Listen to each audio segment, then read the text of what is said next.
জাকাতের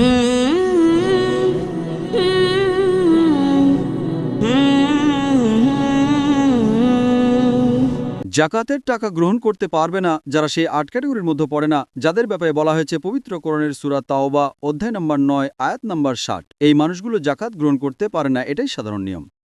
তবে হয়তো কিছু মানুষ এই ৮ ক্যাটাগরিতে পড়বে, সূরা তাওবা অধ্যায় ৯ আয়াত নম্বর ৬০, তারপরও জাকাত নিতে পারবে না। ১ নম্বর, মুহাম্মদ সাল্লাল্লাহু আলাইহি ওয়াসাল্লামের বংশধর।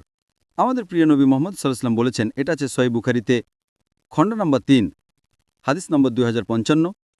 একবার নবী দেখলেন যে একটা খেজুর পড়ে আছে। তিনি বললেন সেটা খেতে ইচ্ছে করছিল, কিন্তু ভয় পেলাম যে হয়তো এটা বদান্যতা। কারণ নবী বা তার পরিবার কোনো রকম বদান্যতা গ্রহণ করতে পারবেন না।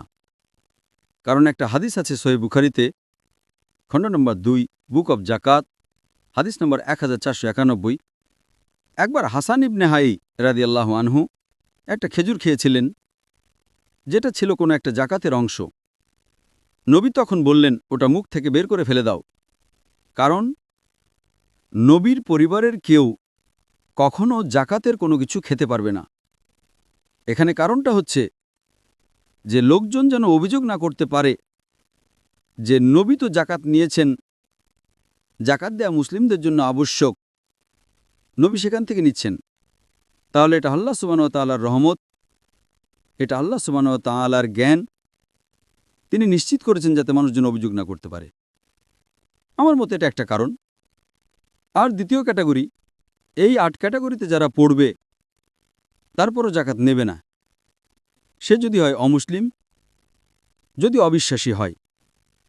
আর নবী মুহাম্মদ সাল্লাল্লাহু আলাইহি ওয়াসাল্লাম বলেছেন, এই হাদিসটার উল্লেখ আছে সহিহ বুখারীতে খণ্ড নম্বর ২ বুক অব জাকাত হাদিস নম্বর 1395। নবী বলেছেন যে জাকাত দেয়া বাধ্যতামূলক তোমাদের সম্পদের উপর, সম্পত্তির উপর, আর ধনীদের থেকে সম্পদ নিয়ে সেটা গরিবদের দাও, এটা বলেছেন মুসলিমদের।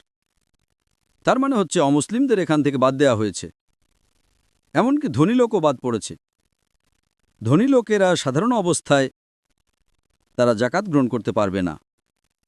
আর এছাড়াও আমাদের নবী আরও বলেছেন, এই হাদিসটার উল্লেখ আছে তিরমিজিতে হাদিস নাম্বার ৬৬১। আমাদের নবী মুহাম্মদ সাল্লাল্লাহু আলাইহি ওয়াসাল্লাম বলেছেন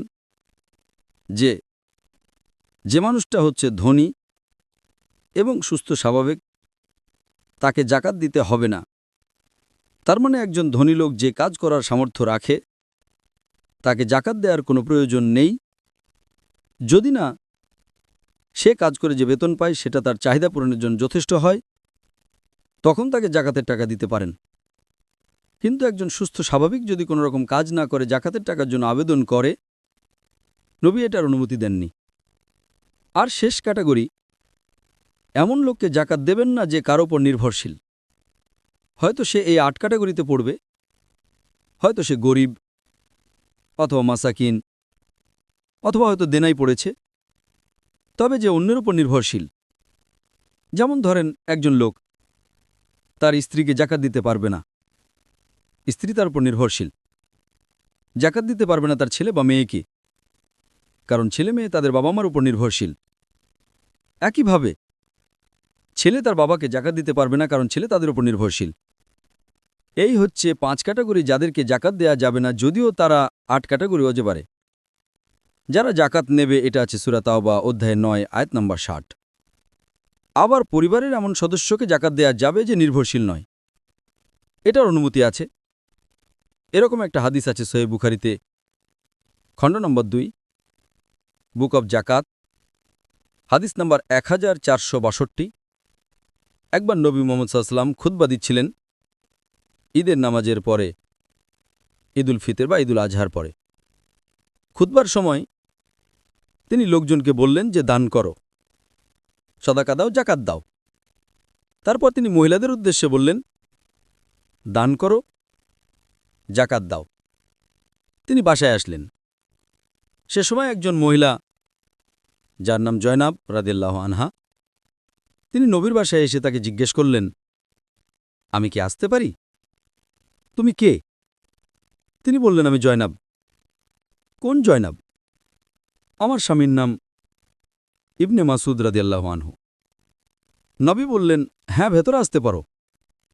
তখন জয়নাব বললেন, আপনি জাকাত দিতে বলেছেন, আমিও জাকাত দেওয়ার ব্যাপারে আগ্রহী, এজন্য সোনার অলংকার দেব। তবে আমার স্বামী ইবনে মাসুদ রাদিয়াল্লাহু আনহু তিনি বলেছেন, এখানে সবচেয়ে বড় দাবি হচ্ছে তোমার স্বামী এবং সন্তানের। নবী তখন বললেন, সে ঠিক বলেছে, তোমার জাকাতে সবচেয়ে বেশি অধিকার তোমার স্বামী এবং সন্তানের, তাদেরকে জাকাত দেয় সবচেয়ে ভাল। এতে প্রমাণ হয় জাকাত দিতে পারবেন পরিবারের ওই সদস্যদের যারা নির্ভরশীল নয়, এটার অনুমতি আছে। এছাড়াও আরেকটা হাদিস উল্লেখ আছে তিরমিজিতে, হাদিস নম্বর 2583, যে গরিব লোককে জাকাত দেয়া এটা শুধুই বদান্যতা, তবে ঘনিষ্ঠ কাউকে জাকাত দেয়া মানে সুসম্পর্ক তৈরি করা। তাহলে একজন লোক তার স্ত্রীকে জাকাত দেবে না, কারণ স্ত্রী এখানে নির্ভরশীল, তবে স্ত্রী চাইলে স্বামীকে জাকাত দিতে পারবে। একইভাবে ছেলে তার মাকে জাকাত দিতে পারে না, কিন্তু মা চাইলে ছেলেকে জাকাত দিতে পারবে, কারণ ছেলে মায়ের উপর নির্ভরশীল নয়। পরিবারের লোকজন সাধারণত টাকার জন্য বাবার উপর নির্ভরশীল। একইভাবে বোন চাইলে তার ভাইকে জাকাত দিতে পারে। আর এখানে যেসব আত্মীয় স্বজন নির্ভরশীল নয়, তাদেরকে এই 8 ক্যাটাগরির যে কোনো একটা পড়তে হবে, তাহলে তাদেরকে জাকাত দেয়া যেতে পারে, পরিবারের মধ্যে যারা নির্ভরশীল নয়।